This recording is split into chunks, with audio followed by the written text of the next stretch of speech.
السلام علیکم۔ جسمانی بیماریوں کی طرح نفسیاتی بیماریاں بھی عام ہوتی جا رہی ہیں۔ اگر ہم دیکھیں تو دنیا میں ہر چوتھا انسان جو ہے وہ نفسیاتی بیماری سے ہے افیکٹڈ ہے، اور سب سے زیادہ جو انسانی دماغ کو افیکٹ کرتی ہے وہ بیماری ہے انزائٹی۔ انزائٹی ہوتا کیا ہے؟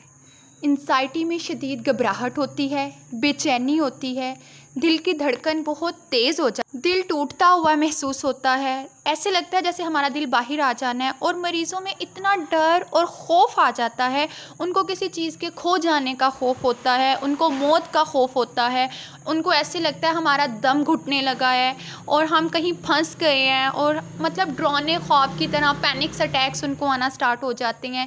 یہ سب کیا ہے؟ یہ سب انزائٹی کی اقسام ہے، اور یہ سب انزائٹی پیدا کرتی ہیں، اور یہ سب انزائٹی کی وجہ سے ہو رہا ہوتا ہے۔ اچھا، اگر ہم دیکھا جائیں تو انزائٹی ہوتا کیا ہے؟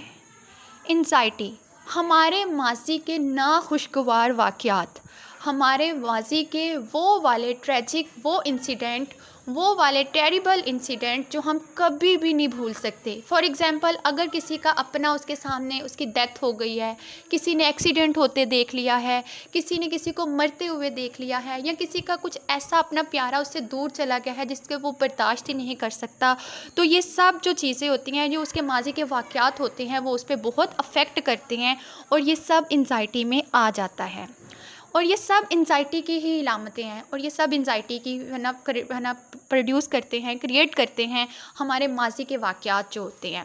اب انزائٹی کا علاج ہے، انزائٹی کا علاج دو طرح سے ہوتا ہے۔ ایک تو میڈیسن سے علاج ہوتا ہے، لیکن میڈیسن پاگل پن کا جو علاج ہوتا ہے وہ اگر ہم میڈیسن لیتے بھی ہیں لیکن اس کے سائیڈ افیکٹس بھی ہوتے ہیں، کیونکہ جب تک انسان میڈیسنز یوز کرتا ہے تب تک وہ ٹھیک رہتا ہے، لیکن جیسے ہی وہ میڈیسن چھوڑے گا اس کو پھر انزائٹی، پھر وہی علامات اس کو ہونا سٹارٹ ہو جاتی ہے۔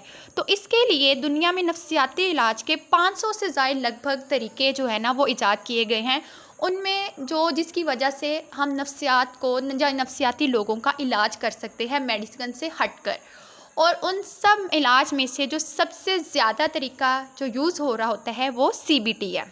CBT از کوگنیٹیو بیہیویئر تھیراپی۔ یہ کوگنیٹیو بیہیویئر تھیراپی ہے۔ اگر ہم دیکھا جائے تو 80% اس سے لوگ صحت یاب ہوتے ہیں، لیکن اس کے سیشنز جو ہوتے ہیں وہ 5 سے 20 تک ہوتے ہیں، اور پاکستان جیسے ملک میں جہاں پہ ایک مڈل کلاس جو فیملی ہے وہ 20 سیشن تو افورڈ کر نہیں سکتی، تو اس کے لیے جو سب سے زیادہ CBT، کیونکہ مہنگا ہے پروسیس، اس میں ایک سیشن نہیں ہوتا، 5 سیشن میکسیمم ہوتے ہیں، یا اس کے 20 سیشنز ہو سکتے ہیں، 20 سیشنز تک CBT کے سیشنز چلے جاتے ہیں۔ اور انزائٹی، ظاہری بات ہے کہ اب ہمارا جو تنخواہ دار طبقہ ہے وہ 20 سیشنز کی فیس جو ہے وہ افورڈ نہیں کر سکے گا کسی بھی سائیکولوجسٹ کو، تو اسی لیے CBT سے بھی ہم CBT بہت کم یوز کرتے ہیں، جو افورڈیبل ہیں وہ لوگ یوز کر لیتے ہیں۔ تو اسی لیے اس کو دیکھتے ہوئے ایک اور ٹرم یوز ہوتی ہے جس کو ہم بریف سائیکو تھیراپی کہتے ہیں۔ اب بریف سائیکو تھیراپی 98% لوگ اس سے صحت یاب ہوتے ہیں۔